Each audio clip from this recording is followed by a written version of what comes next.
Mga kapuso, dog vaccination rate sa Iloilo City naglabot na sa 84% subong nga tuig. Pagpabakuna kag paghigot sa mga kasapatan padayon nga ginakampanya sa Iloilo City Veterinary Office. Ini ang gintutukan ni Zen Kilantang Sasa.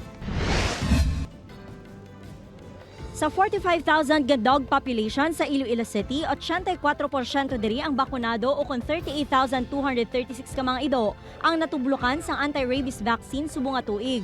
12 ka animal rabies cases ang nalista sa 2024 sa diin 8 diri ang halin sa household kag 4 naman ang layaw. Bangod sang kampanya sang Office of the City Veterinarian nga house-to-house dog immunization sa mga kabaranggayan, mas nagtaas ang vaccination rate. Timing ang procurement naton hindi delay. Kaya once sa mag-delay ang procurement naton, ito syempre itong mga bakuna, dumadaan yan sa sa procurement process. Si Nanay Delia nga nagapang-rescue sa mga stray dog, gindala si Brownie sa Talatapan agud mabakunahan.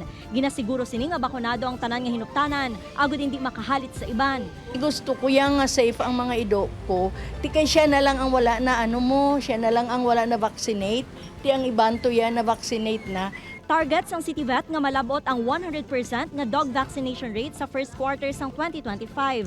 Naga-coordinate man ang syudad sa Iloilo Provincial Government agud mapasangkad pa ang kampanya kontra rabies. Upod kay Cirilo Randuque, Zen Kilantang Sasa, Visayas.